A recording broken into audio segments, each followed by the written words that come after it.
you're gonna die never even trying to reach your full potential.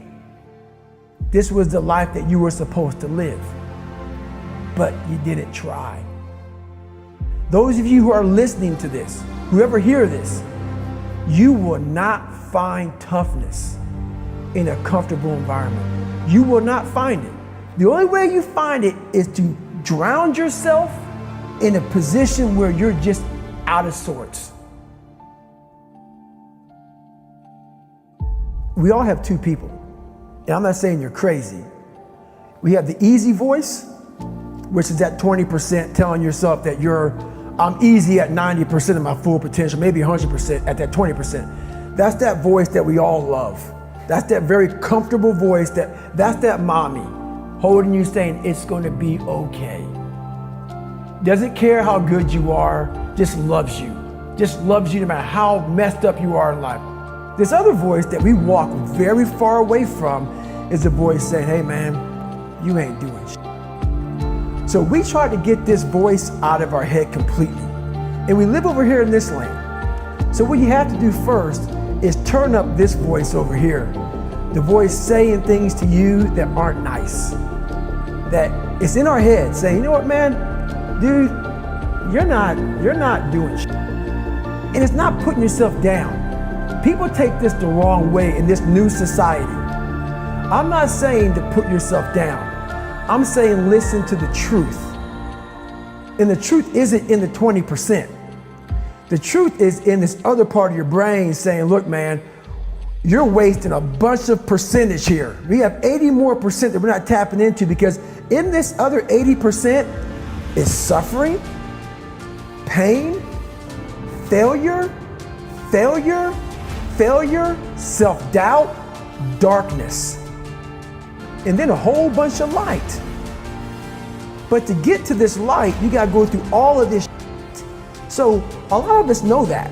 I can get over here, but over here, man, this is much better, because I gotta go through this journey that is not fun. This from 20 to 100%, this in between is not fun. So we decide to live over here. So everybody goes, how do you do that? You know exactly how to do that. You know exactly, it's not a magic trick. There's nothing I talk about in that book that's a magic trick. It's all back down to a very primitive mindset of we just have to do. It's like breathing. Breathing becomes normal. Like we don't know that we're doing it. That's how you have to live your life. When that alarm clock goes off at 4 or 5 in the morning, your mind says no. You just say, this is what we do. It's what we do now.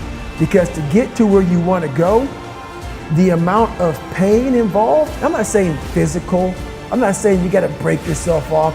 The amount of mental pain of how many times you're going to have to do something that you don't want to do to get to where you want to go is going to be, there's going to be more times you do something that you don't want to do than you are going to want to do. And that's your new norm. That's your new norm. So then it's like breathing. And then once you do this over and over and over again, it becomes like breathing. I don't want to live this lifestyle, but to get to the other side of this, I have to. So if you really want it, you realize what trying is and what trying is not. You're not working your butt off hard enough. You're not trying hard enough. We all think we're trying hard, but what are you gauging that off of? I talked to this one kid the other day. College is kicking my ass. I said, what are you gauging that off of? I go, are you trying? He goes, yeah, I'm trying my ass off. I'm studying hard. I go, what are you gauging trying hard off of? Well, in high school, I didn't have to try at all, and I made great grades. In college, I'm trying hard. You're trying hard compared to what you did in high school, which was it came easy to you. So your reality is something you created off of something easy. So you trying hard is 2 hours of studying. I'm gonna tell you a difference in trying hard and trying hard. Trying hard is something in your mind just doesn't stop. Where you know 2 hours isn't enough. When I was 297 pounds and I was fat as hell trying to be a Navy SEAL, the scariest thing in the world to me, even to this day, was that could have been the rest of my life. I thought then I was trying hard. That's the scariest thing in the world. I thought then 297 pound, working for Ecolab, spraying for cockroaches, making $1,000 a month. I thought that was me at my 100% potential. Come to find out, a few years later, I wasn't anywhere near that. 106 pounds less, graduated Navy SEAL training, went on to do all these other things. Looking back on that, that was me trying hard. That's why people gotta understand, what is in us, we have no idea until we start trying hard. And I mean really trying hard, where you're obsessed with, hey, this is my new norm. This isn't always fun. It's not always meant to be fun. And that's when you know you're trying hard. I had this haunting voice in the back of my head. A lot of us have it. We just ignore it. And it was there for years. So I knew in the back of my mind that I could pull off this whatever. Whatever I wanted, I knew I could. But I was afraid of the work, because I wasn't gifted with brains. I wasn't gifted with God-given talent as far as like athleticism. So I knew to get to where I had to go, to be on the same playing field as these men, to even try out for this program, I knew the work was gonna be something that I didn't want to even attack. So I would just put it off. But yet you did it. Because it haunted me. The voice in my head said, you know what, man, you're gonna die never even trying to reach your full potential. I developed a reality that wasn't real. That's the thing we always do. We can have a great life, but we always build this reality around the one thing we don't have. So therefore, our great life, we don't even see it. We see the one piece of clothing we weren't able to get versus the amazing things we have. So we focus on that. I was the king of focusing on the one bad thing in my life. The one bad person called me nigger. Everything bad, I focused on that. But over here was a beautiful reality of my life.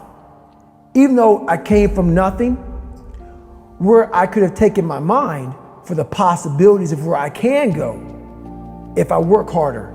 That was all over here, but I lived in the filth over here. This was the life that you were supposed to live, but you didn't try. Just by going to war with myself every day and putting these challenges and these goals and these obstacles, these insurmountable obstacles. So it wasn't about losing 106 pounds. Me losing 5 pounds was an accomplishment. Me losing 10 pounds and then 50 pounds. And then the more I did this, the more I gained confidence. And then the more I gained confidence, the more I realized, these Navy SEALs, man. These guys can't do what I'm doing right now. I had no coach, had no trainer, had no money. I didn't know how to lose weight. I had no knowledge of what I was doing. I was just working. I was just sacrificing.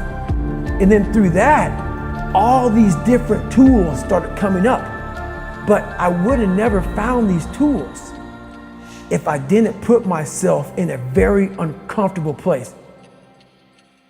We all look for toughness. We all want it, but we look for it in a comfortable environment. You will not find toughness in a comfortable environment. Those of you who are listening to this, whoever hear this, you will not find it. I was trying to look for it everywhere. The only way you find it is to drown yourself in a position where you're just out of sorts, where you can't swim and you're drowning. Where you're drowning. You're drowning in life. But you say, you know what, man? Dad, I'm gonna figure out how to backstroke or something. And then through figuring out all these tools, your mind starts to, when you quit, your mind does this. Because you're out.